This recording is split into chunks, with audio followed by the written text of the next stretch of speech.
Good afternoon. I kind of went to the wrong spot, so though I've been on campus, I just got here, so I'm a little bit like, okay, I'm gonna gather myself. Thank you. Yes, I'm gonna talk about my interests in photography and in particular that I collect photography, have an interest in it, have made images myself.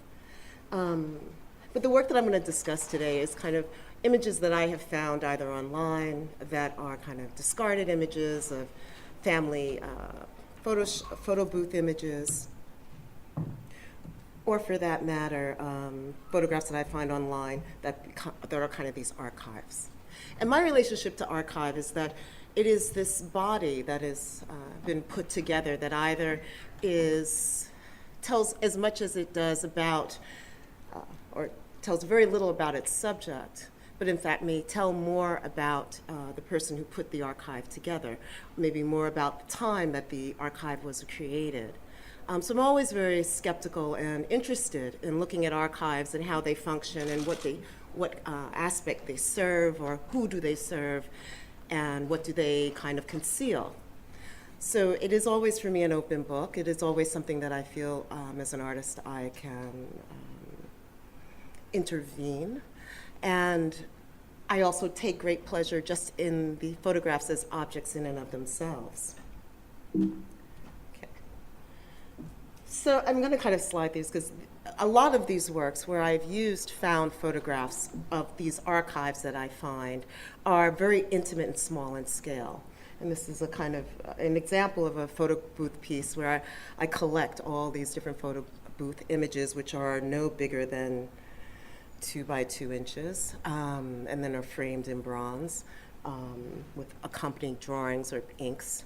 But what's interesting to me about the photo booth is that they are the kind of real, or the beginnings of a selfie. They are the beginnings of self-portraiture. And in that self-portraiture as a vehicle for the way that people kind of move through in the United States in terms of migration, or through different countries in terms of documentation for work, they become these signifiers of aspiration, signifiers of how one is doing, or how one wants to be perceived. And you are, as the sitter in the photo booth, you are in control of that image, and also the kind of dissemination of that image. So these images over the years get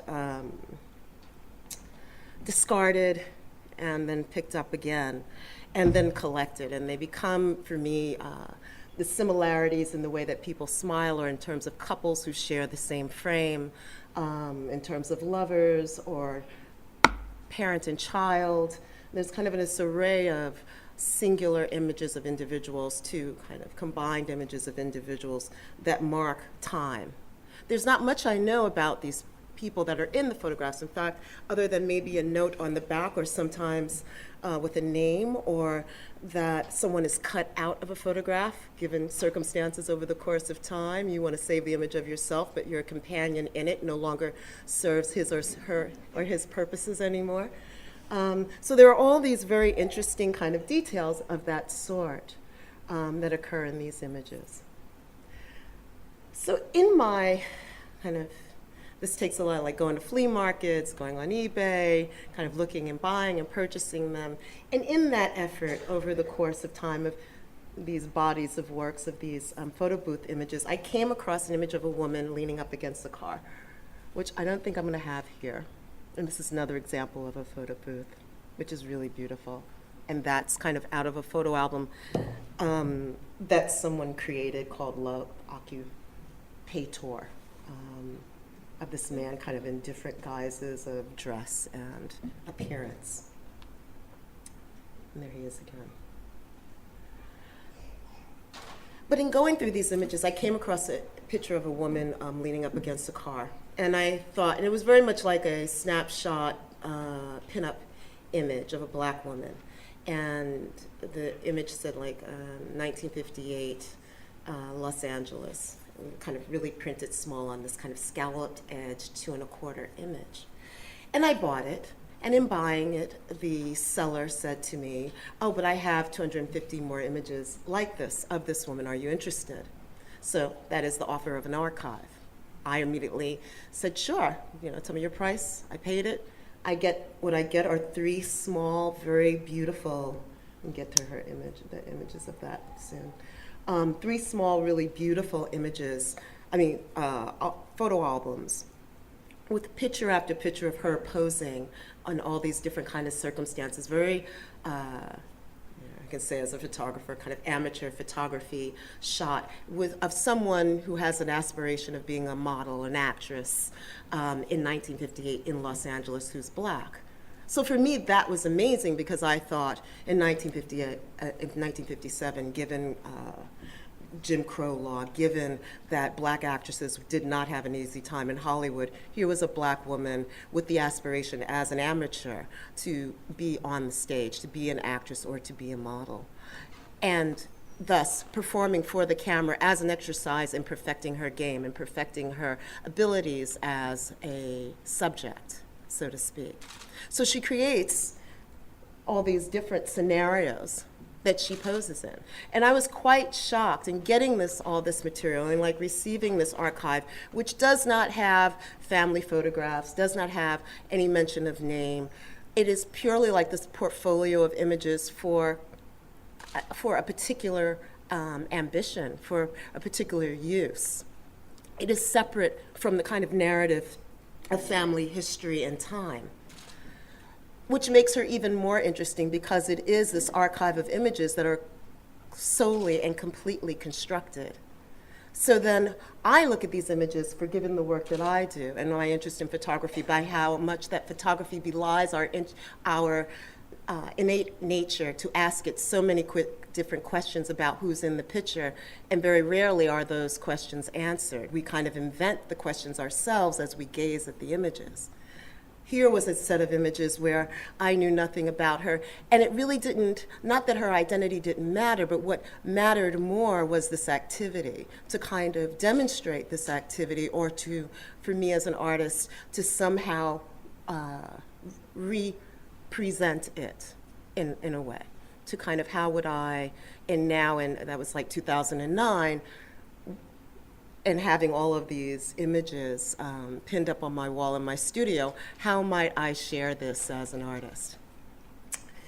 So given the kind of history of my own work and my relationship to photography, and that I hate being in photographs and that I love directing and I love telling people what to do and kind of being on the other side of the camera, I stood before all these photographs of her and thought, I need to enlarge this activity. I need to reenact what she was doing in 1957. So much to my chagrin, that really didn't make me very happy because I was like, that's a fantastic idea, but I'm not really the kind of artist to do that. So in taking up that, what I thought was a good idea and following through with it, I was kind of miserable the entire time I shot that stuff.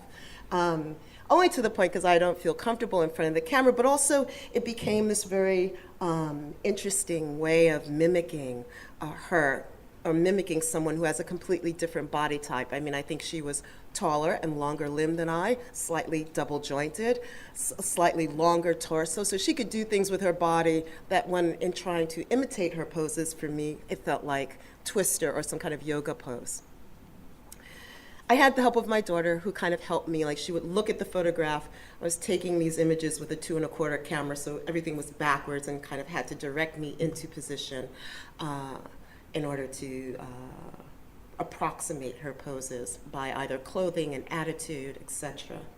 There's also, in these kind of archive of images, a photograph of a man who is playing chess. So she is the muse. She is the beauty who is photographed, who is sexual and enticing and smart and kind of defiant in front of the camera. And he is the artist, the intellectual. I mean, there's even a couple of shots of him with art and kind of smoking a pipe or playing guitar. So, it definitely has this, in terms of gender roles, her role is muse, his is artist, in a kind of very conventional sense.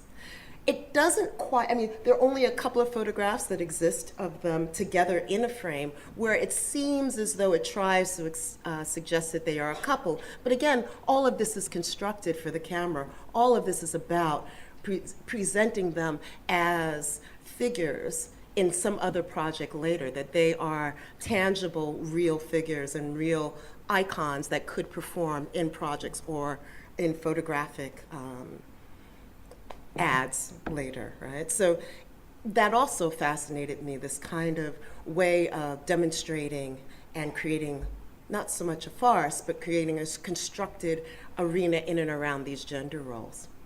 So I also imitate him as well, which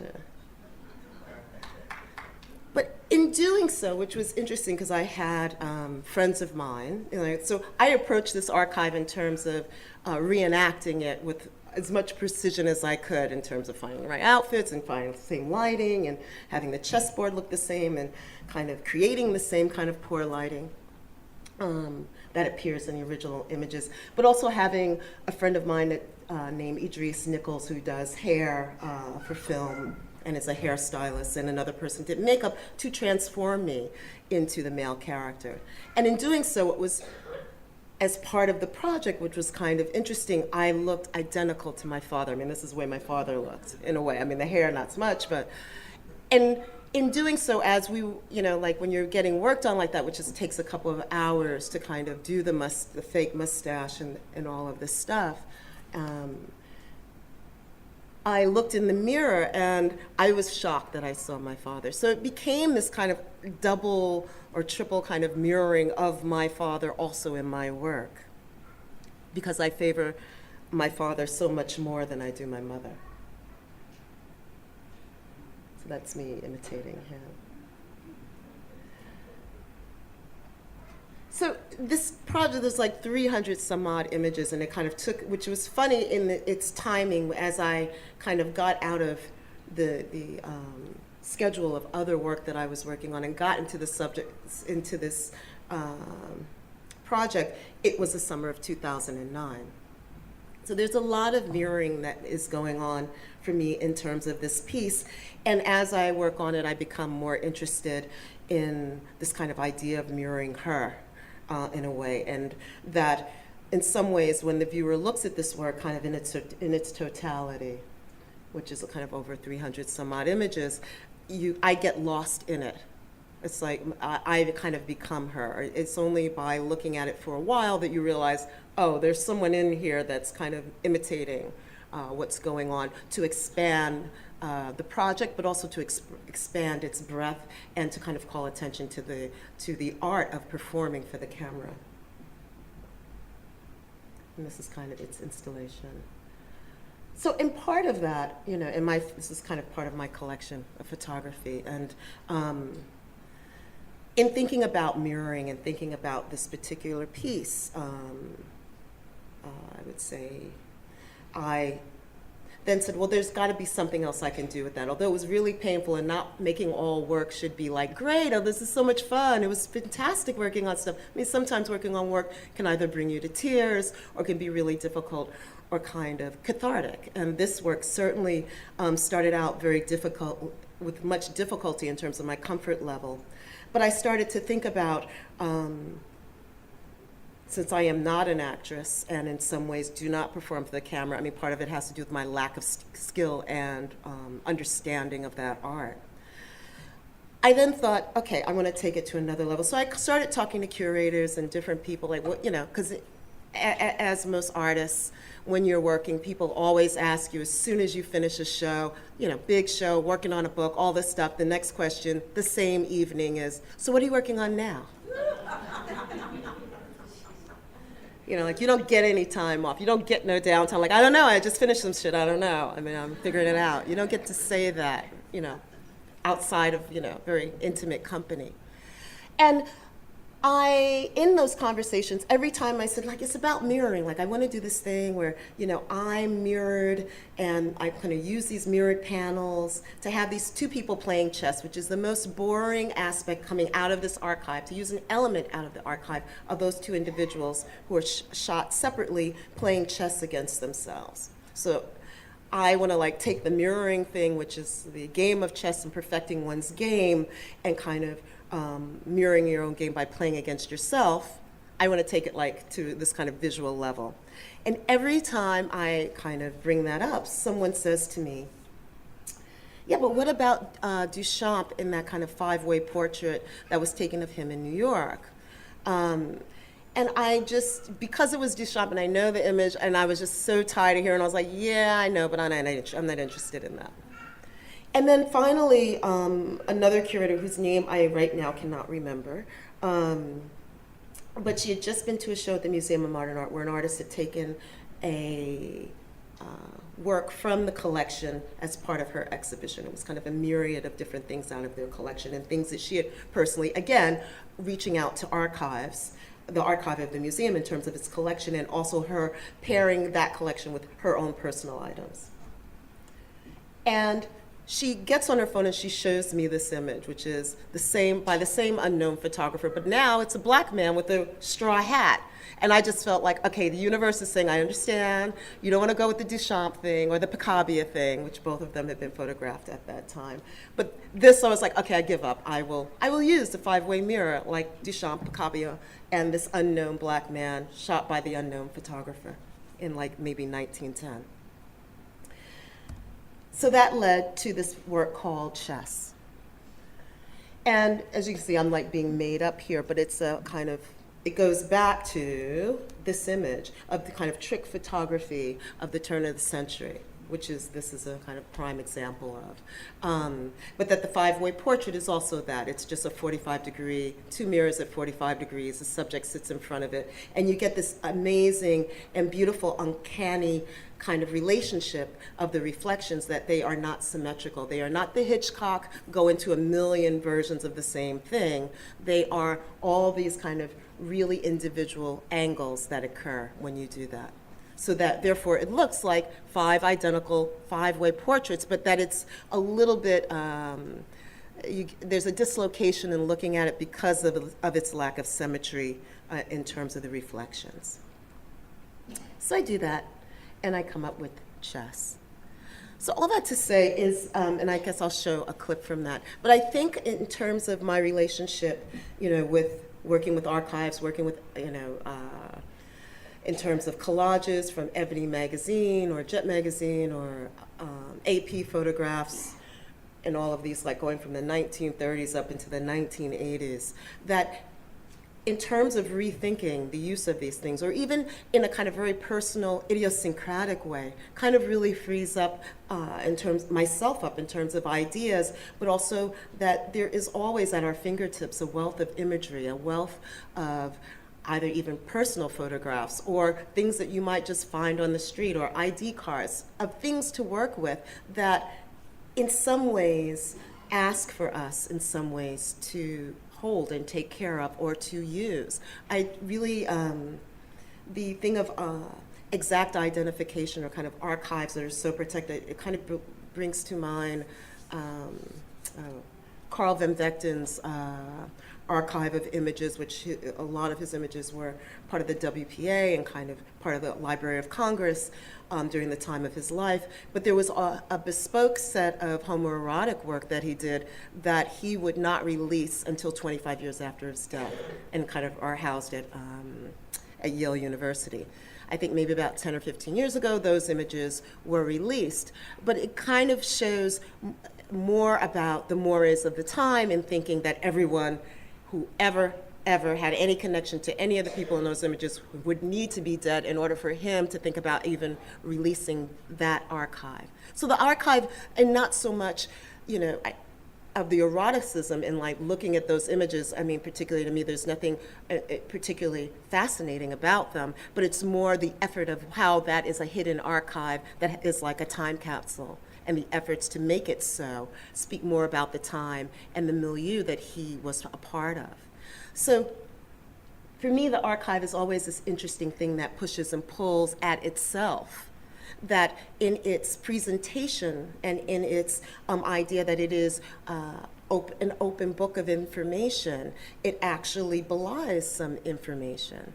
I've gone through archives myself in terms of family histories. My family background is, Chicago, New Orleans, and Jamaica and Cuba. So I really heavily rely on the Mormons who want to save everybody's soul, and that they have, visual documentation of every single birth record almost over most of the planet. particularly the Caribbean, but most of the planet in the United States, and in Latin America as well.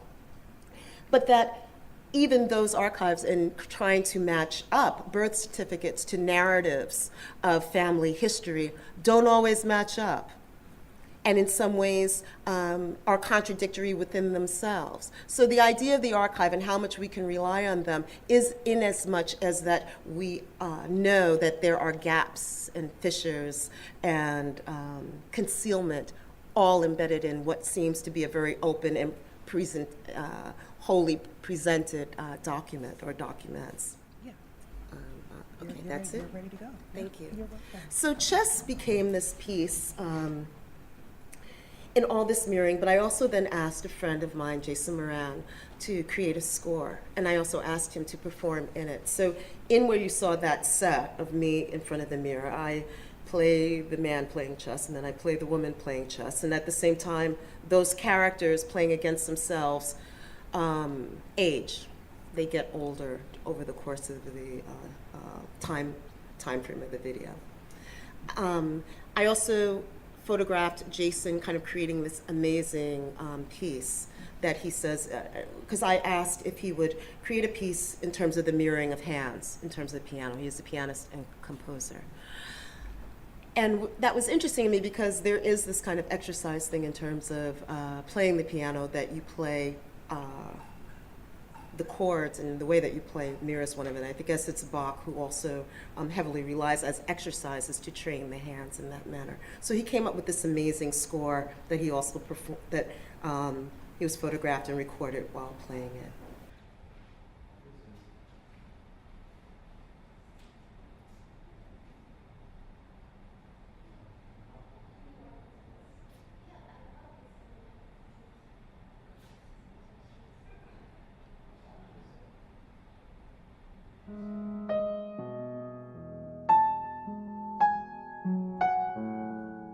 And this is kind of a compilation because of the nature of the way that the installation is made. I can't really, it's a 3-channel work. So this is a kind of flow through the space of the installation.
It's kind of a clip of chess. And so I guess my fascination with archive also extends to film, because I've also done a piece called The Institute, which for a period of time is collecting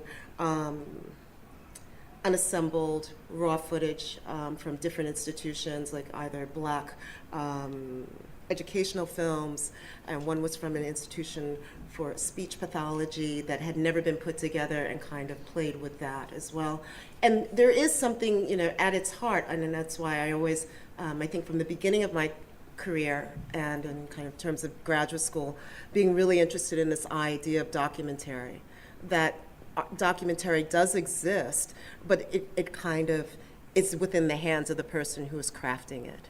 And speaks so much about that, is integrated into that object, that there's always a way to revise, there's always a way to take another look, to look for the things that are missing, to look for the things that were purposely left out, I find to be really interesting. That's it. Thank you.